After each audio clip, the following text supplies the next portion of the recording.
Bueno, la semana pasada estuvimos estudiando de cómo el hombre cayó en pecado, ¿cierto? Y se creó una muralla. Eso estaba claro, que se creó una muralla, ¿cierto? Y habían cuatro pilares de la muralla, cuatro bloques de la muralla. Y esos son los que vamos a ver ahora, para más o menos entender lo que vamos a ver hoy día, ¿ya? Y los cuatro bloques de la muralla son el carácter santo de Dios, la deuda de pecado, esclavitud de Satanás y muerte espiritual. Esos son los cuatro bloques que conforman la muralla que nos separa de Dios, ¿cierto? Eso es lo que nos impide una relación perfecta con nuestro Dios, ¿ya? Entonces, como ocurría este problema, Dios tuvo que hacerse hombre, ¿ya? La gran diferencia del cristianismo es que la enseñanza de Dios en el Antiguo Testamento habló siempre de que Dios tenía que hacerse hombre, siempre se habló de un Mesías, ¿ya? Y la diferencia entre el cristianismo y otras religiones es que ese Dios se hizo hombre durante 33 años, estuvo ahí en un cuerpo humano, igual que nosotros, estuvo ahí y estuvo entre medio de nosotros, hace 2000 años atrás. Isaías 7, 14, 9, 6 dice: por tanto, el Señor mismo os dará señal. He aquí que la Virgen concebirá y dará a luz un hijo, y llamará su nombre Emmanuel, porque un niño nos es nacido, hijo nos es dado, y el principado sobre su hombro, y se llamará su nombre Admirable, Consejero, Dios fuerte, Padre eterno, Príncipe de paz. Isaías 7, 14 y 9, 6. Ya tomé dos textos, Isaías 7, 14 y Isaías 9, 6. El gran problema de la comunión entre Dios y el hombre era que Dios es espíritu, ¿ya? Y por muchos años Dios trató de comunicarse con el hombre, pero no era posible, porque Dios, acuérdense, que había existido una muerte espiritual, que Dios se había apartado del hombre con el pecado de Adán en el principio, que es lo que estudiamos la vez pasada. En Romanos 1, 19, 20, anoten, Romanos 1, 19, 20, dice: porque lo que de Dios se conoce le es manifiesto, pues Dios se lo manifestó, porque las cosas invisibles de Él, su eterno poder y deidad, se hacen claramente visibles, la creación del mundo siendo entendidas por medio de las cosas hechas, de modo que no tienen excusa. O sea, Dios dice: miren, todo lo que he creado, el mundo, las estrellas, todo lo que soporta este planeta, todo lo que existe, toda la naturaleza, todo esto habla de mí. Habla de mí. Pero ¿qué pasa? Que el hombre no lo entiende. Y si vamos a Romanos 1, 21, 32, vamos a poder comprender más. Romanos 1, 21, 32. ¿Qué dice del hombre? Romanos 1, 21 al 32. Voy a leer 5 versículos o 4. Ya está claro, Dios se manifestó al hombre a través de la naturaleza, las cosas creadas, todo lo que existía, Dios se mostró. Pero ¿qué ocurre? ¿Qué hizo el hombre? Dice: pues habiendo conocido a Dios, no le glorificaron como a Dios, ni le dieron gracias, sino que se envanecieron en sus razonamientos, y su necio corazón fue entenebrecido. Profesando ser sabios, se hicieron necios, y cambiaron la gloria de Dios incorruptible en semejanza de imagen de hombre corruptible, de aves, de cuadrúpedos y de reptiles, por lo cual también Dios los entregó a su inmundicia en las concupiscencias de sus corazones, de modo que deshonraron entre sí sus propios cuerpos. O sea, el hombre dijo: yo soy capaz, yo soy mejor, ¿cierto? Así dice el hombre, ¿ya? Y queriendo ser sabio, fueron necios, ¿ya? El único modo de que Dios podía realmente hacer y decir lo que quería consistía en abandonar su eterna residencia, siendo Dios. La única forma de que poder expresar realmente lo que quería hacia el hombre, era hacerse hombre. Venir aquí a la tierra porque el hombre en realidad lo único que quería era apartarse de Dios. ¿Cierto? Lo que leímos, que el hombre empezó a buscar otras cosas, la idolatría, empezó a creer otras cosas, digamos, y a hacerse sabios de lo que ellos descubren. ¿Ah? Él vino a derribar la muralla de pecado que se levantó, que es esta, al caer el hombre. El hombre no podía hacerlo. Ningún esfuerzo humano puede romper esta muralla.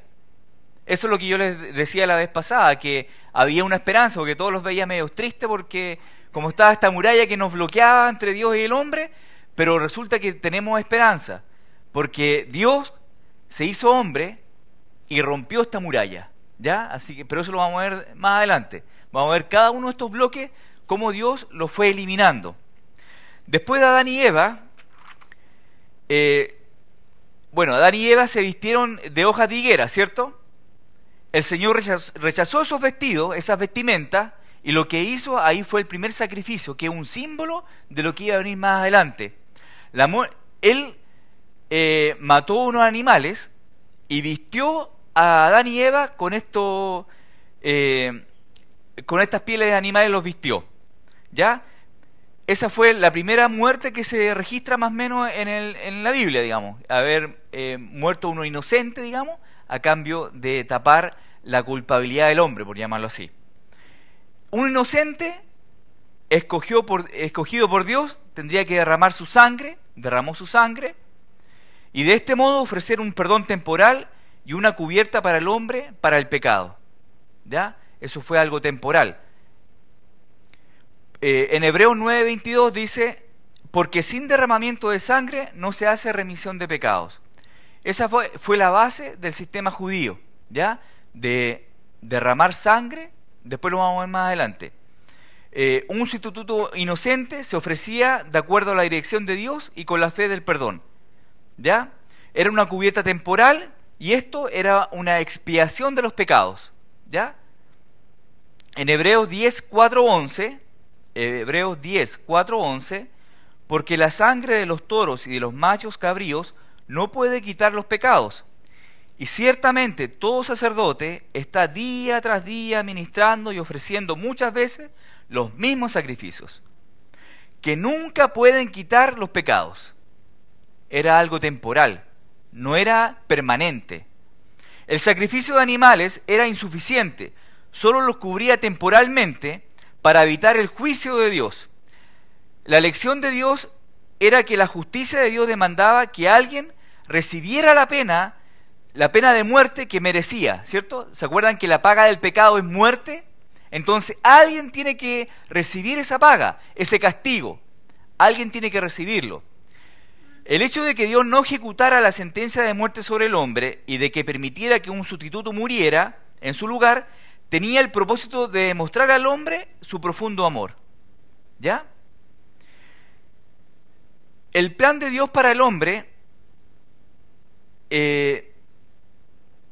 tenía que ser algo permanente y algo que satisfaciera completamente a Dios. Y esa persona era Jesucristo, ¿ya? Alguien que cumpliera todos los requisitos. Veamos la siguiente lámina. Tenía varios requisitos, 5 requisitos que tenía que tener esta persona para poder cumplir lo que Dios necesitaba del hombre. La lámina anterior. Ah, no, la siguiente. Me equivoqué. La siguiente, es la tercera lámina. Esa. Bueno, si ustedes ven ahí, leen, dice, tenía que ser un verdadero ser humano, ¿ya? No podía ser solamente Dios. Tenía que ser Dios y un verdadero ser humano, ¿ya? Nacido como nacen todos los hombres, libre de cualquier pecado, libre de cualquier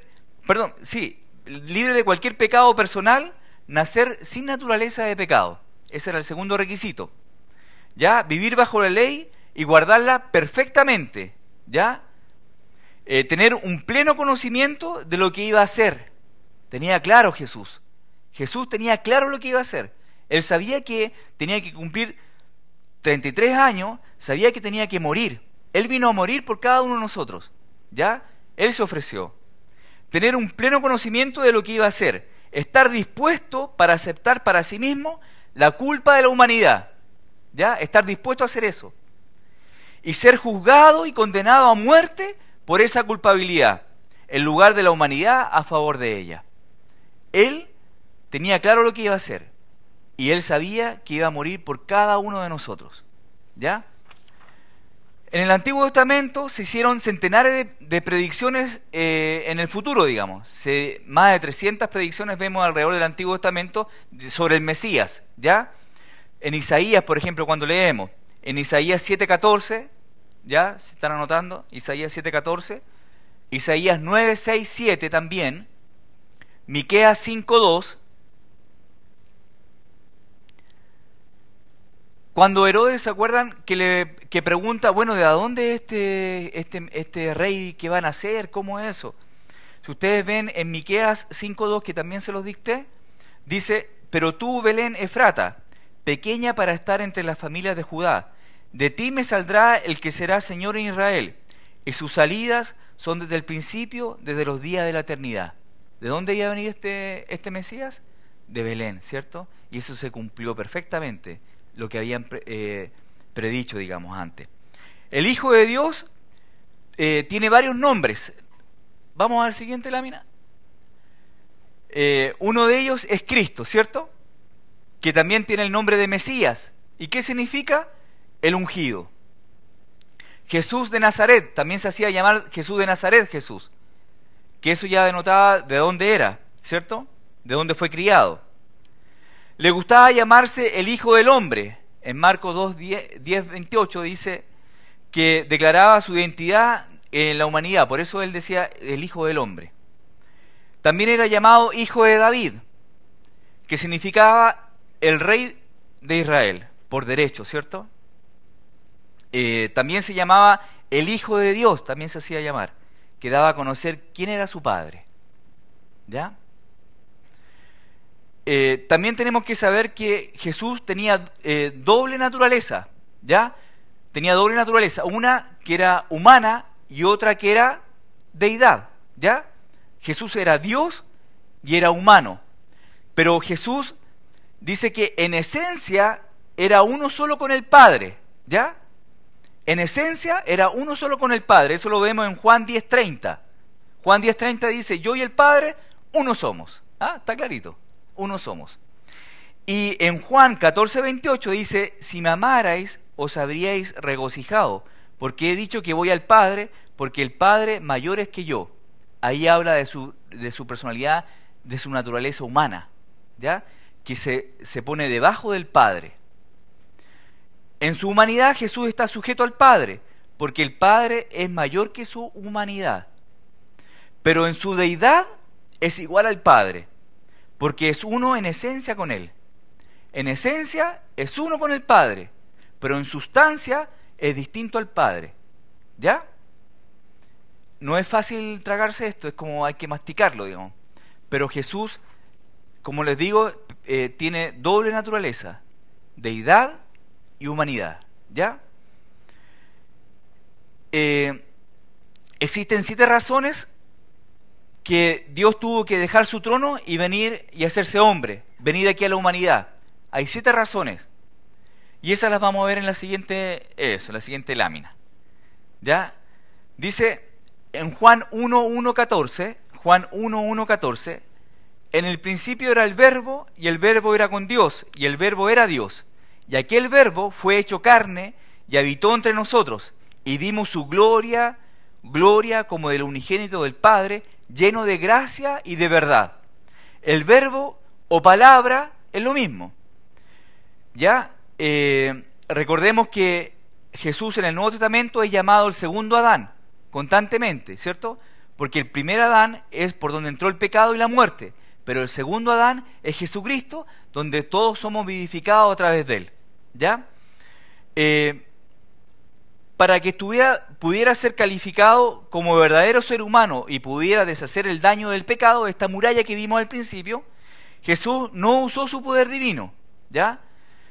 mientras estuvo sobre la tierra. Eso lo vemos en Filipenses 2, 6, 7. Él no usó su poder divino. Lo que usó es lo que nosotros también podemos usar hoy día. Durante toda su vida en la tierra, Jesús dependió del Padre, el cual obró por medio de él, mediante el Espíritu Santo que moraba en él. ¿Ya? Porque él era humano. ¿Ya? Pero él obraba, el Padre obraba a través de Jesucristo, el Espíritu Santo. ¿Ya? La segunda razón por la cual debió abandonar su trono y venir aquí a la tierra es que él tenía que ser alguien que pudiera morir y muriera en efecto por la humanidad. ¿Ya? Él tenía claro, como decía, que iba a venir a morir acá. ¿Ya? Él tenía claro el plan de Dios. Aquel que iba a tomar sobre sí la sentencia de muerte dictada contra el hombre tendría que ser un verdadero ser humano, así también como verdadero Dios. Jesús no solo podía morir por los hombres, sino que también estaba dispuesto a morir. Jesús nació para morir, lo que ya les explicaba. En Hebreos 10:5-10 dice, por lo cual, entrando en el mundo dice, sacrificio y ofrenda no quisiste, mas me preparaste cuerpo, holocaustos y expiaciones por el pecado no te agradaron. Entonces dije, he aquí que vengo, oh Dios, para hacer tu voluntad. Como en el rollo del libro está escrito de mí, en esa voluntad somos santificados mediante la ofrenda del cuerpo de Jesucristo, hecha una vez y para siempre. Amén. Jesús sabía cuando vino al mundo que su principal misión era morir, era entregarse por cada uno de nosotros. Esa era su principal misión. En Hebreos 12:2 lo vemos.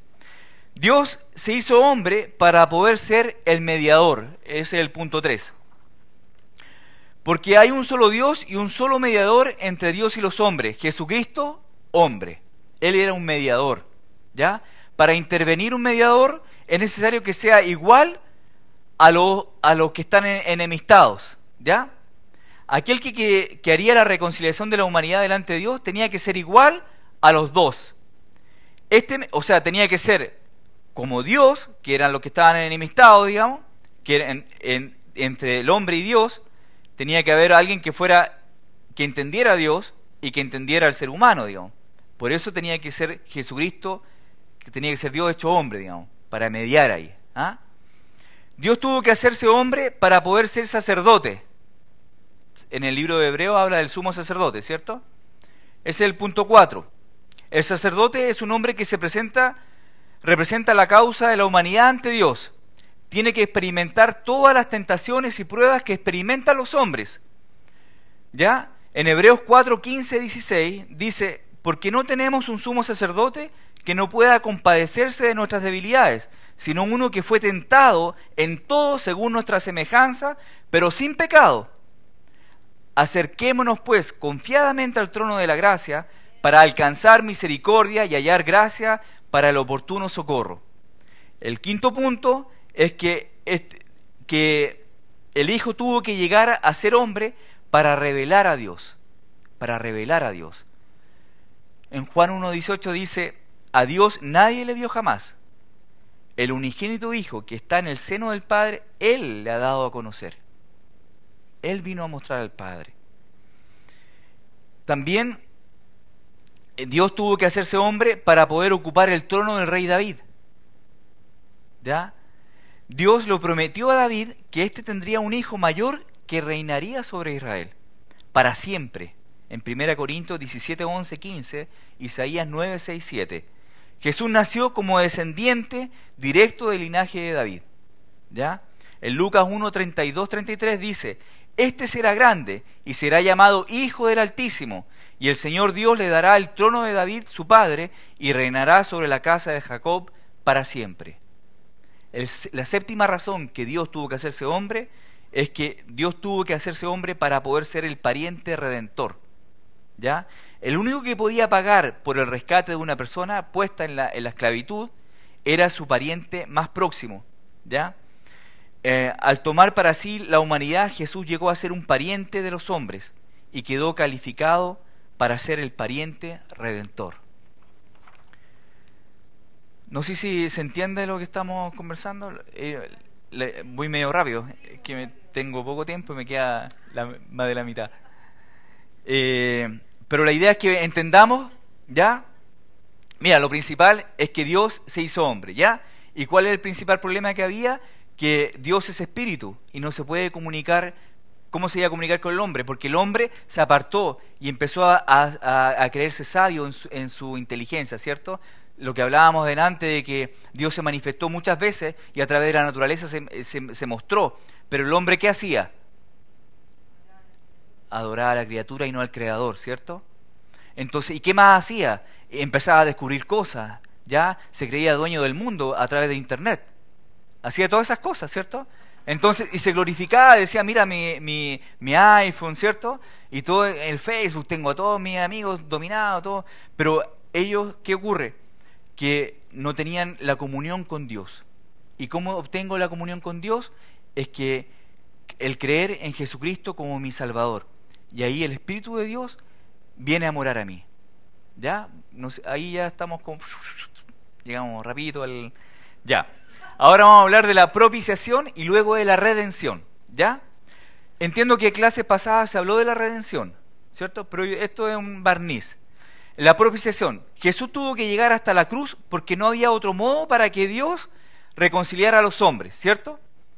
La propiciación, ¿qué es lo que es? Veamos eso. Apartar la ira mediante la satisfacción de la justicia que se ha violado, ¿ya? La obra de la propiciación quitó el bloque. ¿Se acuerdan que les mostré la vez pasada, en la clase anterior, hablamos de la barrera, de la muralla, que tenía 4 bloques? ¿Ya? La propiciación lo que hizo fue destruir uno de los bloques, que era el carácter santo de Dios, que era el primero, ¿ya? Eso, ¿cómo se destruyó? A través de la propiciación. Algunos preguntan, ¿caso Dios necesita ser apaciguado? Porque esto de calmar la ira, ¿cierto? ¿Cómo es eso de calmar la ira? ¿Ah? Ya fue en Cristo. En Juan 3:36 dice, el que cree en el Hijo tiene vida eterna, pero el que rehúsa creer en el Hijo no verá la vida, sino que la ira de Dios está sobre él. Dios es amor, ¿ya? Pero Él no conversa con el pecado, ¿ya? Entonces, Cristo trató con la ira de Dios. La ira de Dios sobre el pecado, Cristo la recibió por nosotros en la cruz y en su muerte. Él no puede permitir que su amor hacia el hombre comprometa la justa sentencia de condenación que Él ha dictado sobre el pecado. Dios no tiene libertad de quebrantar ninguna ley, digamos, que sea inherente o emane de su propio carácter. La muerte propiciatoria de Cristo en la cruz, la vemos también en Romanos 3, 25, 26, dice, a quien Dios puso como propiciación por medio de la fe en su sangre, para manifestar su justicia a causa de haber pasado por alto en su paciencia los pecados pasados con la mira de manifestar en este tiempo su justicia, a fin de que Él sea el justo y el que justifica al que es de la fe de Jesús.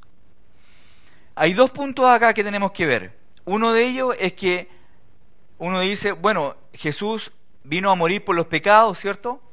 Tanto por los pecados que ocurrieron en el Antiguo Testamento como los que fueran a ocurrir durante la humanidad, digamos. ¿Ya? Los que vivieron antes de la obra de Jesucristo también son perdonados a través de esta obra de Cristo. ¿Ya? Eso lo vemos en Jeremías 31, 32, 34. Ahí es cuando Jeremías 31, 32, 34, Dios le prometió que trataría con su pecado, que trataría el pecado. Y lo otro que tenía que ocurrir en la propiciación es que tenía que ser algo público, tenía que ser algo que se pudiera ver, que todos pudieran ver que ahí estaba Jesucristo clavado en la cruz, llevando todos los pecados del ser humano, ¿ya? Los pecados de la humanidad. Vamos a ver el tema del tabernáculo, para poder entender este asunto de la propiciación. El tabernáculo, ¿saben ustedes lo que es el tabernáculo, cierto? El tabernáculo era una carpa que le sirvió a los judíos para adorar a Dios. En el desierto, Dios se manifestaba en ese lugar. Ahí acudían los hombres para recibir el perdón temporal de los pecados a través de un sistema de sacrificio de animales. ¿Se acuerdan que hablábamos también del tema del primer sacrificio de animales cuando Dios quería mostrar algo a la humanidad?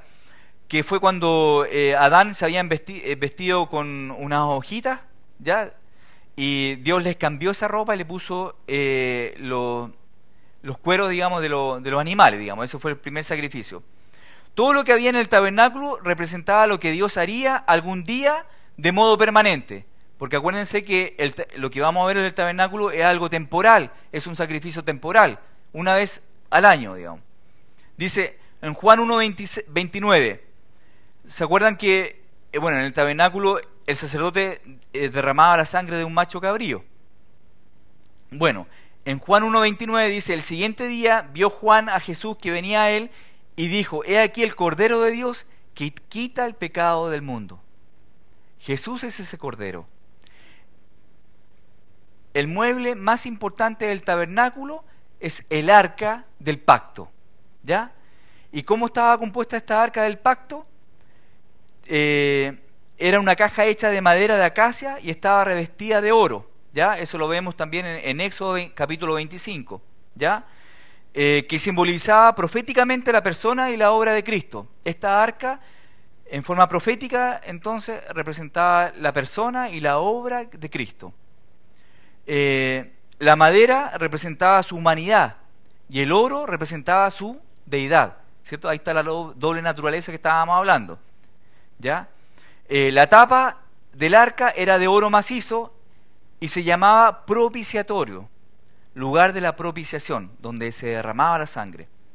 Tenía dos querubines, ¿ya? Que fueron hechos uno frente al otro, pero mirando hacia la tapa del arca, hacia el propiciatorio. En el arca había tres cosas. Una con maná, no sé si lo escribí en la presentación siguiente, pues eso, ahí está, lo pueden leer. Esta urna con maná muestra de manera, era una muestra, digamos, y era el símbolo de repudio de la provisión material que Dios le había dado al hombre, ¿ya? La vara de Aarón, que había reverdecido, en número 17:8, fue colocada como recuerdo de que el hombre repudió la dirección de Dios, ¿ya? Y 3, una copia de las tablas de la ley, era el símbolo de que el hombre repudió la santidad de Dios. El propiciatorio cubría estos objetos, ¿ya? O sea, bajo el propiciatorio estaban estas tres cosas.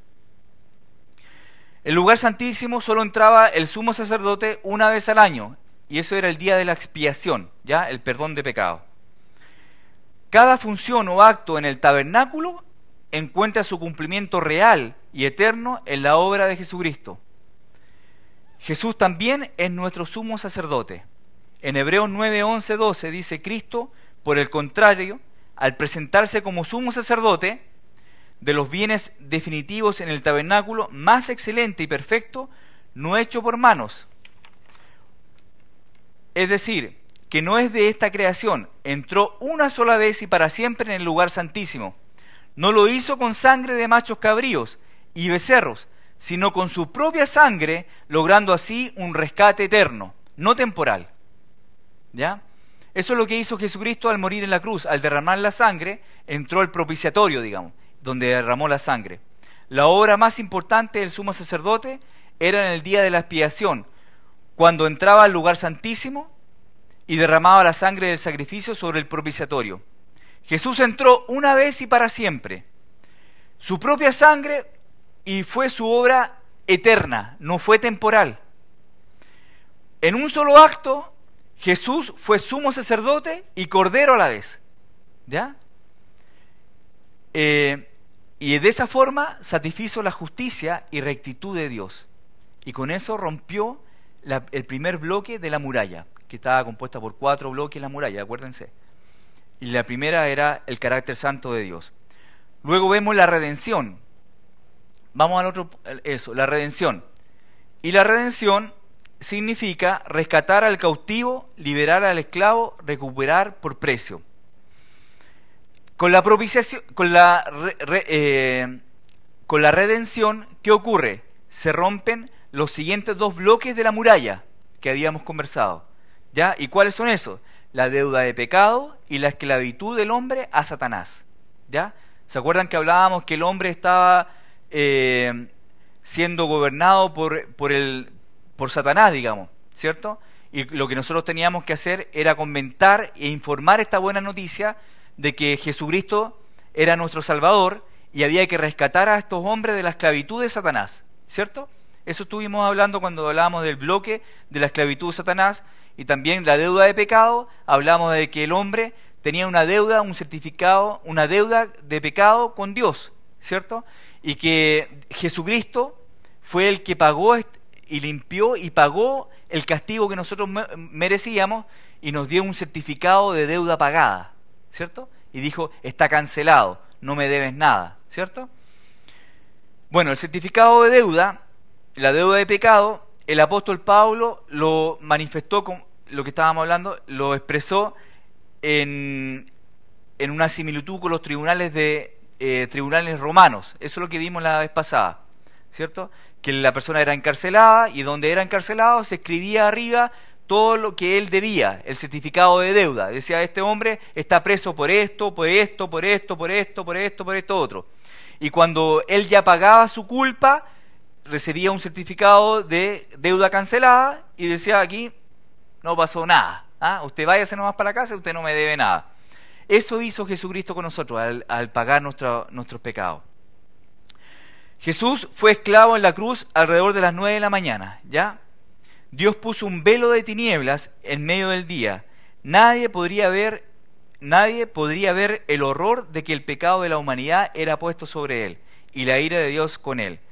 El grito de Dios, de Jesús, cuando dijo, Dios mío, ¿por qué me has abandonado?, se escuchó.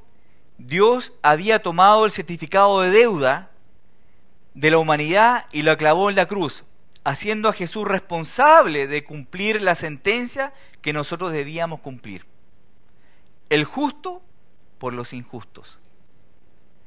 Dios mío, ¿por qué me has abandonado? Y ahí fue, a mí me llega a doler el estómago, digamos, algo terrible de lo que ocurrió, porque estaba cargando en ese momento toda la culpabilidad, una persona totalmente justa, por todos nosotros los injustos, por llamarlo así. Dios volvió la espalda a su Hijo, ¿ya? Por cuanto Cristo voluntariamente, ¿se acuerda lo que le comentaba? Que Jesús sabía que iba a morir, ¿cierto? Se hizo pecado en nuestro lugar. Él voluntariamente aceptó esto. La obra debía consumarse para que los pecadores pudieran tener un libre acceso a Dios.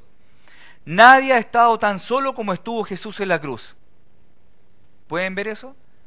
Nadie ha estado tan solo como Jesús estuvo en ese momento en la cruz. Separado del cielo y de la tierra. Así estaba Jesús ahí en la cruz. Un momento terrible, digamos. Y en ese momento hubo un grito de libertad, porque la humanidad fue libre del pecado. Fue libre del pecado. Fue libre de la sentencia del castigo. Ahí dijo Dios, totalmente pagado, está cancelado, cuando Jesús fue abandonado ahí en la cruz. El certificado de deuda que nosotros debíamos fue cancelado completamente. ¿Ya?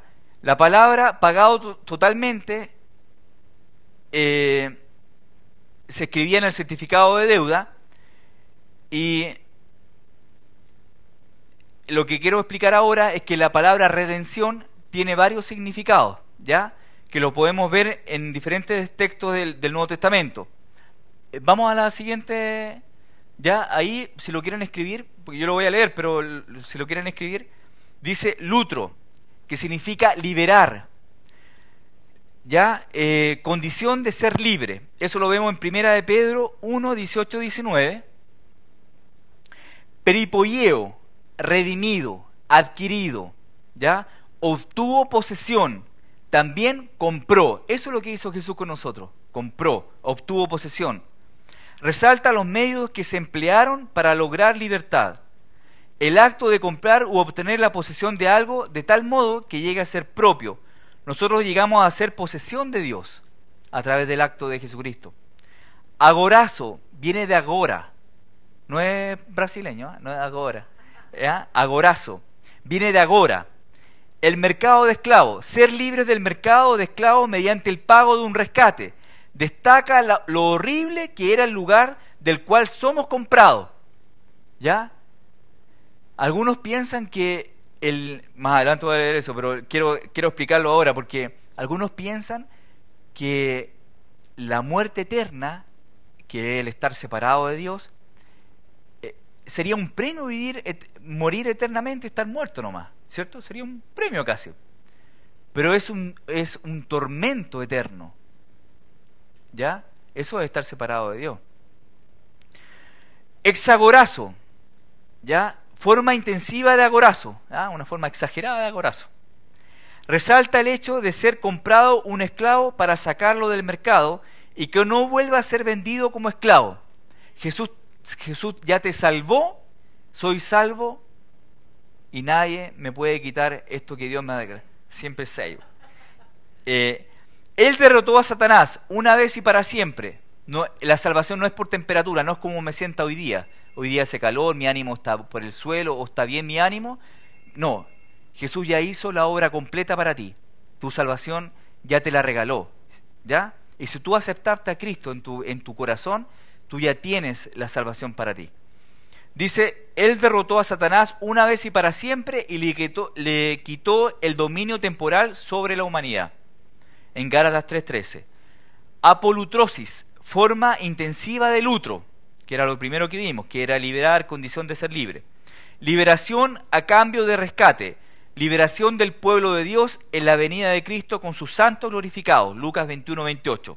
La liberación del creyente y de su cuerpo de la corrupción en la venida de Cristo, Efesios 1:14, 4:30. Solo hay un camino para salir del mercado de esclavos. ¿Cuál es ese camino? Es que haya un solo Redentor. ¿Y quién es ese Redentor? Jesucristo. Jesús, el único Redentor. Hechos 26, 17, 18. Librándote de tu pueblo y de los gentiles, a quienes ahora te envío, para que abra sus ojos, para que se conviertan de las tinieblas a la luz, y de la potestad de Satanás a Dios, para que reciban por la fe que es en mí, perdón de pecado y herencia entre los santificados. Eso dice Hechos 26, 18. Dios no podía escoger a cualquiera para que fuera el libertador de la humanidad. El libertador tendría que cumplir los requisitos de un redentor, un hombre libre. Ningún ser humano podía pagar el rescate, pues toda la humanidad estaba en esclavitud, ¿cierto? Ningún ser humano, estábamos todos esclavos, ninguno podía pagar el rescate que Dios necesitaba. Solamente tenía que ser, ¿quién? Jesucristo, ¿cierto? Que tenía la doble naturaleza, deidad y humanidad, que era lo que estaba explicando delante. Este Redentor tenía que ser sin caída, ¿ya? Tenía que sin mancha, sin pecado. Esa era la condición de este Redentor. Vamos a la otra. Es un Redentor sin caída, como explicaba. ¿Ya? En hebreo, dice en Juan 8, 35, 36. Aquí, como es un estudio, estamos dando hartos textos para que después los leamos y los lean, digamos. Y el esclavo no queda en la casa para siempre, el hijo sí queda para siempre.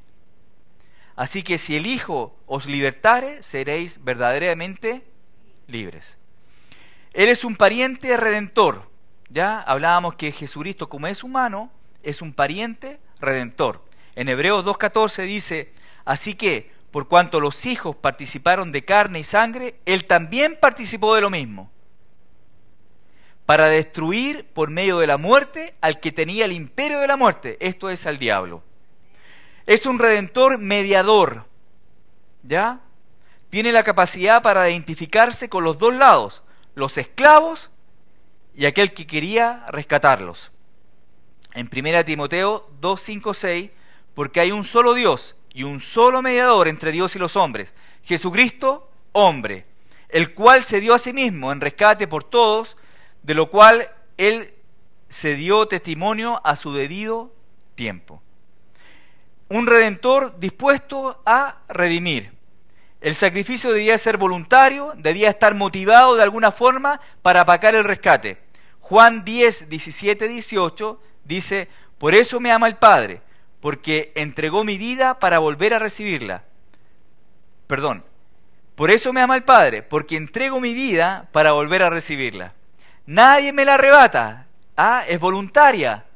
Jesús, él sabía que iba a morir, sino que yo la entrego por mi propia voluntad. Tengo autoridad para entregarla y tengo también autoridad para volver a recibirla. Este es el mandamiento que recibí de mi Padre. ¿Ya? El amor de Dios en Jesús lo llevó a la cruz, a cancelar nuestra deuda de pecado, nuestro certificado de deuda que teníamos, para librarnos de la esclavitud de Satanás. Jesús, él hizo una muerte sustituta sobre nosotros. ¿Quién merecía el castigo? Nosotros merecíamos el castigo. ¿Cuál es la paga del pecado? La muerte. ¿Y quién murió por nosotros? Jesucristo. La muerte sustituta de Jesucristo es la que rompe el último bloque de esta muralla. ¿Ya? Hablábamos de el primer bloque, que era el carácter santo de Dios. El segundo bloque, la deuda de pecado, la esclavitud a Satanás, que era el tercer bloque, y el cuarto bloque es la muerte espiritual, que estábamos apartados de Dios. Propiciación, acordémonos para repasar, este es un poco denso esta materia, pero bueno. Propiciación, satisface la absoluta rectitud y santidad de Dios. Eso tenemos que tenerlo claro. ¿Qué es lo que es propiciación? Que satisface la absoluta rectitud y santidad de Dios, el carácter santo de Dios, que es el primer bloque ¿de qué? De esta muralla que separaba al hombre de Dios.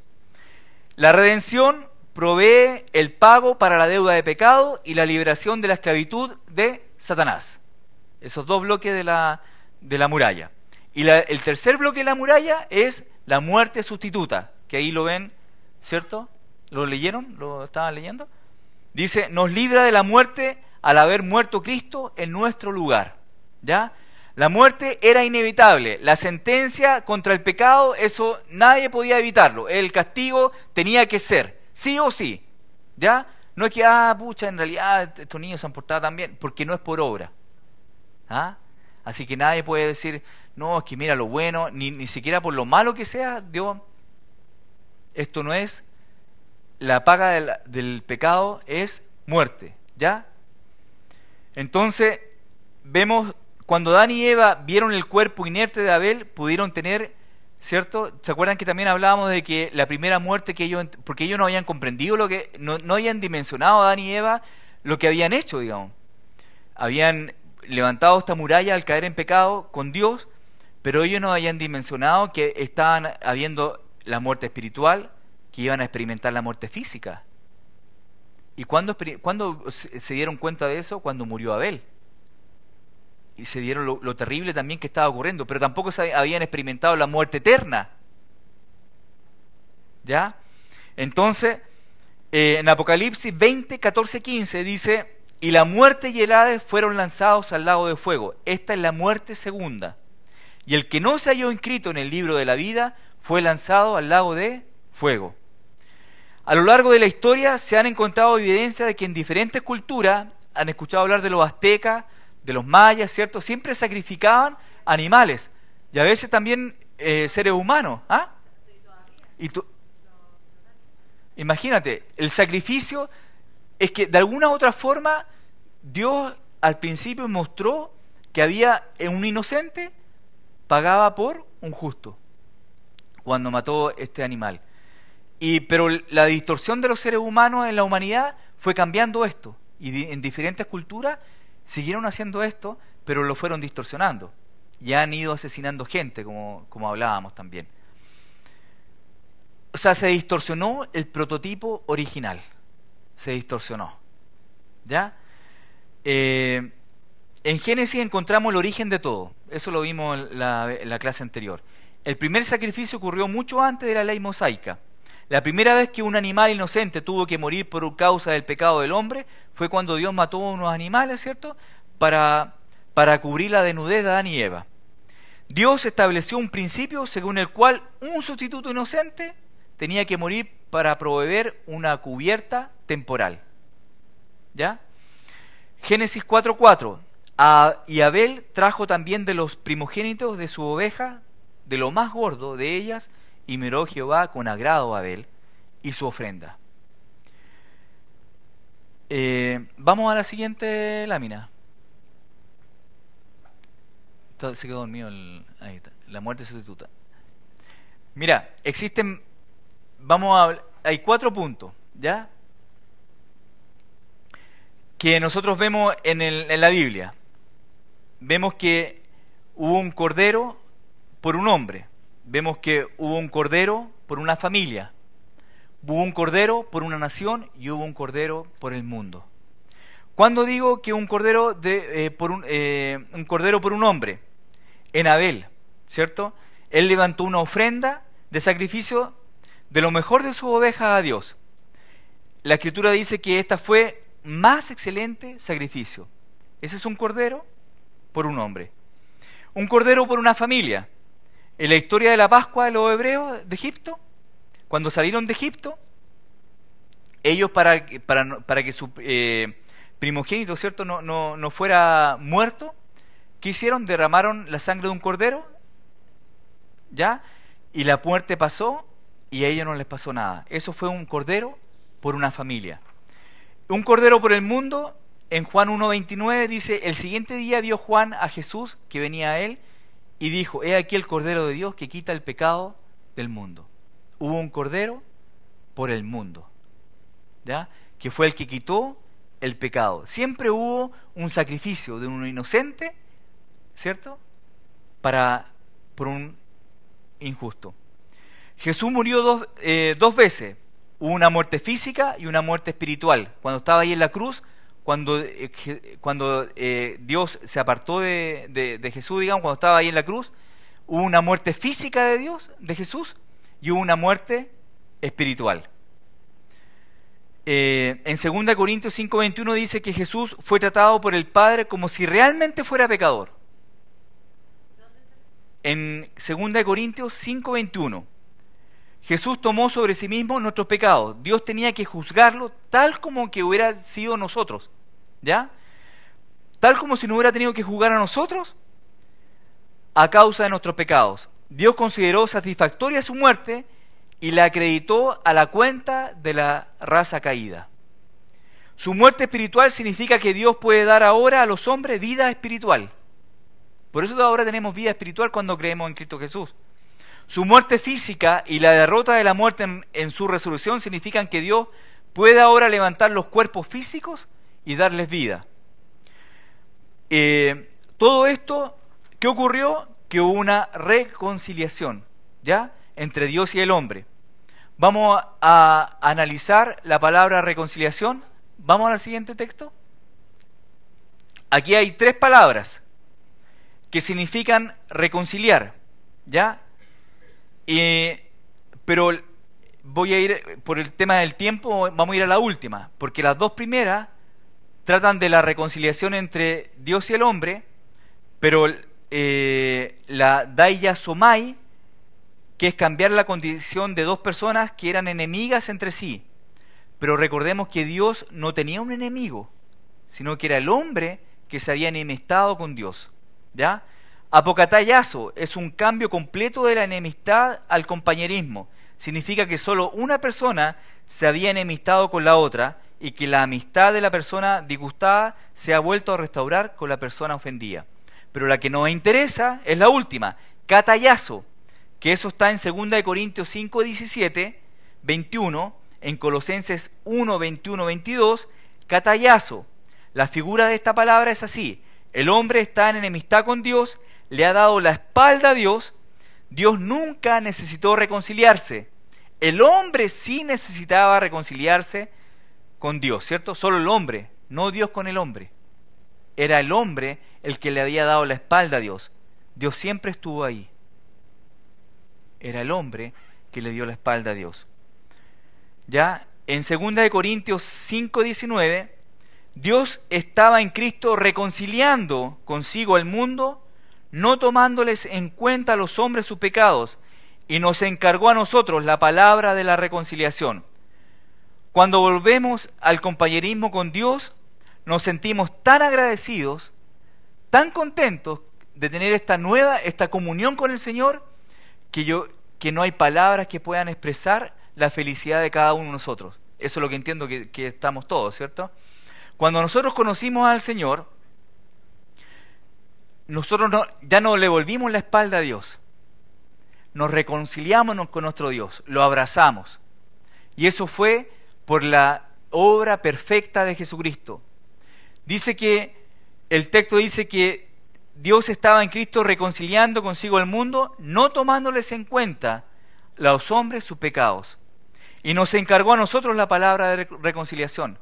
Nosotros tenemos una obligación de contar esta buena noticia, de contar esta palabra de reconciliación, de explicarle al mundo que tenemos un Redentor, de explicarle al mundo que el Cordero ya fue entregado a Cristo, que fue Cristo Jesús, y que su sangre ya fue derramada una vez y para siempre.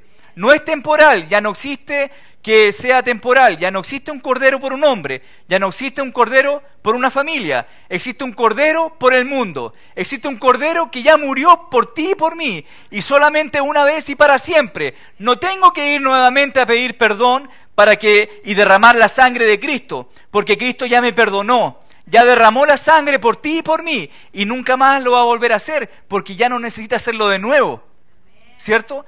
Pero ¿qué ocurre? Que hay algunos que todavía viven en el antiguo y creen que todavía tienen que matar al Cordero. Yo no necesito matar al Cordero nuevamente, porque Cristo ya cumplió, ya murió. Él ya fue satisfecho lo que Dios necesitaba, ¿cierto? La paga del pecado era muerte, y sigue siendo muerte, ¿cierto? La paga del pecado sigue siendo muerte. No es que Dios ya haya quitado eso, sigue siendo muerte. Pero ¿qué ocurre? Que nosotros que vivimos en Cristo ya no tenemos ese castigo, ¿cierto? Porque el castigo, ¿quién lo llevó? Cristo Jesús. Cristo llevó el castigo sobre su cuerpo, sobre la cruz. En ese momento, cuando Él estaba en la cruz, fue muerto físicamente y fue muerto espiritualmente, ¿cierto? Eso es lo que nosotros merecíamos. Eso es lo que Cristo murió y pagó por nosotros. Gracias, Señor. Gracias, Señor. Gracias, Padre. Demos gracias a Dios. Gracias, Señor, porque enviaste a Jesucristo, Señor. Gracias, Padre.